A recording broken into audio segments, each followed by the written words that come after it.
मैं एक बात हरियाणा के विषय में एक बात मैं महत्वपूर्ण आपके माध्यम से रखना चाहता हूं। अगर इस बजट में और इस फाइनेंस प्रपोजल में अन्य खट्टर साहब भी बैठे जो हरियाणा के पूर्व मुख्यमंत्री हैं, सबसे ज्यादा अगर सौतेला व्यवहार किसी एक प्रदेश के साथ किया गया है तो वो हरियाणा प्रदेश के साथ किया है। और मैं बताता हूं कैसे।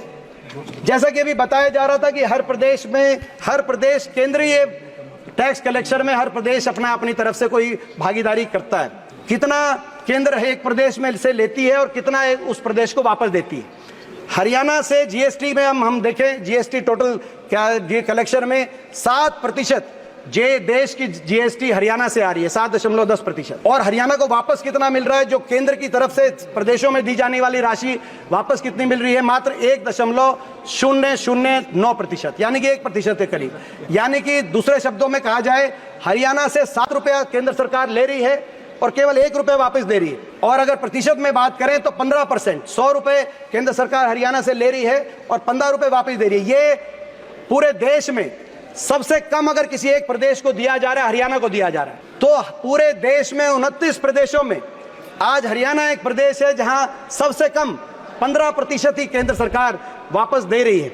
और नेट डिवोल्यूशन की बात करें, कितनी केंद्र की राशि दी जाए, अगर प्रति व्यक्ति में देखें, प्रति व्यक्ति, आज दुर्भाग्य ये कि प्रति व्यक्ति मैंने कैलकुलेट किया अध्यक्ष महोदय, प्रति व्यक्ति अगर देखा जाए तो 29 प्रदेशों में सबसे कम पिछले वर्ष जो हमें डिवोल्व किया गया, हरियाणा को दिया गया 22,000 करोड़, यानी कि प्रति व्यक्ति 6,938 रुपए हरियाणा को प्रति व्यक्ति मिला पिछले से। ये भी 29 राज्यों में सबसे कम हरियाणा को दिया जा रहा है। आप बाकी राज्यों को देखें, गोवा में 40,000, आप अरुणाचल प्रदेश में प्रति व्यक्ति 1,40,000, आप तेलंगाना में प्रति व्यक्ति 25,000 केंद्र सरकार की तरफ से ये राशि दी जा रही है डिवोल्यूशन, मगर हरियाणा में मात्र 6,000 प्रति व्यक्ति प्रति वर्ष। ये पिछले 5 साल से, यानी कि 15th फाइनेंस कमीशन में 1% डिवोल्यूशन का जो फॉर्मूला हरियाणा के लिए निर्धारित किया गया था, खट्टर साहब यहाँ बैठे, उनने आज तक इस बारे में कुछ नहीं कहा। उसमें नीचे भी भाजपा की सरकार थी, ऊपर भी भाजपा की, सबसे कम हरियाणा को दिया जा रहा है। प्रश्न पूछना चाहते हैं, हरियाणा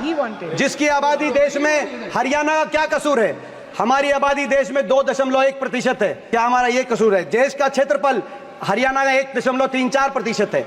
हमारे 4% देश की जीडीपी आज हरियाणा, क्या हमारा ये कसूर है? देश के जीएसटी कलेक्शन में 7% हरियाणा का योगदान है, क्या हमारा ये कसूर है? देश के फूड ग्रेन्स में, खाद्यान्न अन्न भंडारण में 33% हरियाणा किसान दे रहा है, क्या ये कसूर है? क्या देश की आर्म फोर्सेस में 11% हरियाणा से आर्म फोर्सेस का ह्यूमन रिसोर्स आ रहा है, क्या ये कसूर है?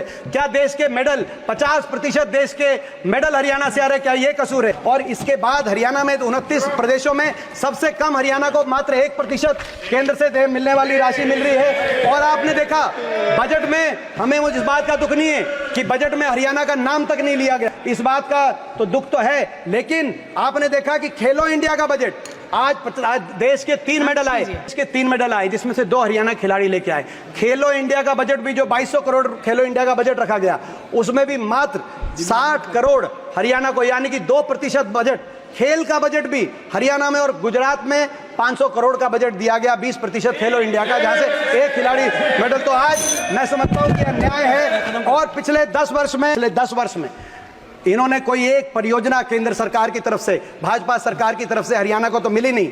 लेकिन यूपीए के समय भी जो हमारी मंजूरशुदा केंद्र सरकार की परियोजना थी, 1,55,000 करोड़ की वो परियोजनाएं जो यूपीए के समय मंजूरशुदा थी, चाहे हमारा एयरपोर्ट हो महम में जो जेवर चला गया, 30,000 करोड़ की लागत से बनने जा रहा था, चाहे रेल कोच फैक्ट्री हो हमारे हरियाणा के अंदर जो बनारस में चली गई, चाहे 3 रेल की लाइन हो यमुनानगर चंडीगढ़, 1 इंच रेल की लाइन नहीं बिछी, चाहे हिसार फतेहाबाद दिल्ली गुड़गांव न्यू अलवर, चाहे ये रेल की लाइन हो, चाहे एम्स बाड़सा के अंदर 9 हमारे मेडिकल के प्रोजेक्ट हो। 10 साल में 1 प्रोजेक्ट हरियाणा को केंद्र की सरकार ने दिया नहीं। और जो यूपीए की सरकार में मनमोहन सिंह जी ने, सोनिया गांधी जी ने जो यूपीए की सरकार में हरियाणा को देने का काम किया था,